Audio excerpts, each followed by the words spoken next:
We've been in business for 8 years. We focus strictly on residential remodeling. That's all we do.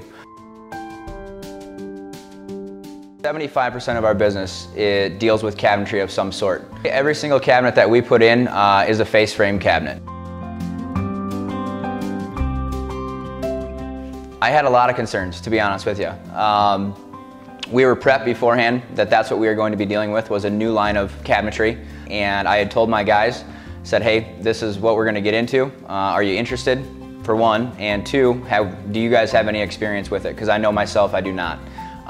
And we had very little experience out of all of us going into it. But I think that's part of being a contractor, is that when you're throwing something new, it's sort of your job to figure out how that's going to go together and how it's going to look for a finished product the way that it's supposed to be. Working with this new line, we discovered a lot of things that we may not have known, or that's completely different than a framed cabinet. Frameless line has to be square, plumb, and level. There is no give to any of these cabinets. There's very little forgiveness, if you will, where typically on a face frame cabinet you've got some scribability and stuff like that, or a little fudge room one way or the other, or you can gain it on the next cabinet. We quickly found out that with the frameless line, there is no play. There is no give whatsoever. So you've got to start off on your #1 cabinet and be perfectly square, level, and plumb at that point in order for everything on both sides of that run to continue through that way. Designers are great, and we all need them. That's how we get our cabinets. And they're going to have a great capability with this new line to design to the sky. It's like any new product. You're going to need some upfront thinking or some forethought to sort of redesign, or for the designers to redesign that kitchen thinking without frames. Your measurements are going to be a little bit different. We found out in this particular job that there are going to be fillers involved, where when we typically deal with face frame cabinets, we do not like to use fillers whatsoever. But on this circumstance or situation, there are going to be fillers involved, and that's just the look of this particular product. Typically when we install a face frame cabinet, we take out all the doors, drawers, shelves, all of those things. The frameless line is the same way. We took everything out of the cabinets, take all the guts out, so you're just dealing with the box at that point. We found out a couple different ways. We still use it sort of in our face frame when we're installing those cabinets, is that you'll install an actual sort of a backer board, if you will, that will hold that up off the countertop for your upper cabinets. And we'll actually screw a 2x4 or 2x6 to the wall, which will help you get that cabinet up physically in place, allowing you to maneuver it left and right and not really having so much weight on your arms at that point. I know that there are other mechanisms or machines, if you will, that are sort of puller and lever systems that you can use for cabinet installs. I know some guys have a sort of a dowel that will come in, and you can raise and lower that platform that will actually hold your box in place at that point. Like I said, everybody's got their own way of doing things.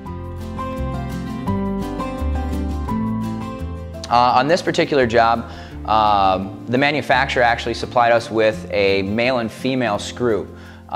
So we would pre-drill through 2 cabinets, or 2 end panels, if you will, or 2 sides of the box, and then we would put the male and female screw in together, and that's what actually holds the cabinets in place from one to the other, except for the stud screws, if you will. And to be honest with you, it works 10 times better than what we were probably going to do to these cabinets to put them together. As far as a face frame cabinet, very similar. You're still clamping cabinets together, flushing up your face frames, if you will, in your tops and bottoms and things like that, and then either pre-drilling, countersinking, and screwing together. Similar situation here. You are pre-drilling and then simply using the male and female end screw to join those 2 together.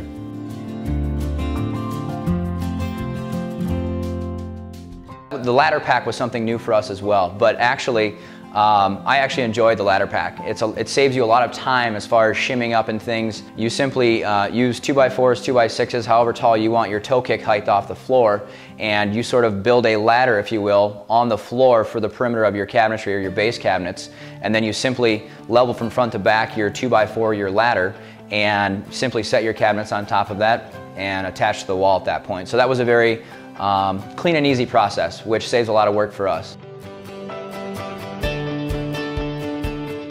And to be honest with you, up front, we were nervous. It was something new, And you should always be nervous when you're dealing with something new. And I think the biggest thing, it wasn't necessarily the box of the cabinetry or putting boxes together and getting the actual cabinets up in place.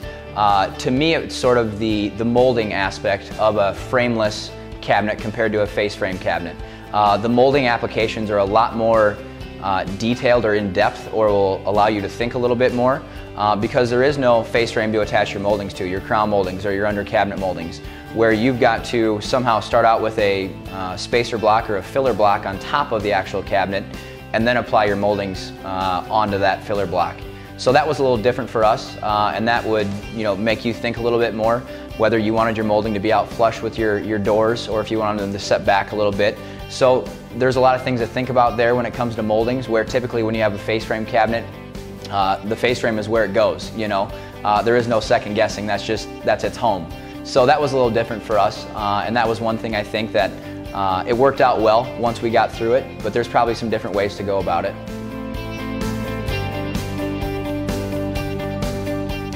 We do a lot of face frame cabinets. We do a lot of cabinets in a year.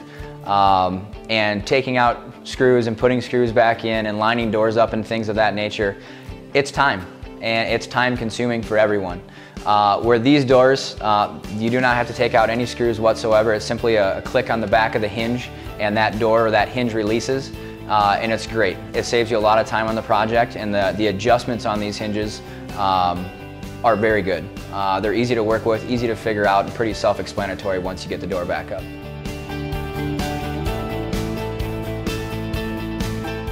It's like anything. Once you get that first one out of your way, that's what we do every day, is try to figure out problems or issues. So now that we've got that first one out of the way, we've discussed it, and if we ever do have any frameless installs, we'd be more than happy to install them.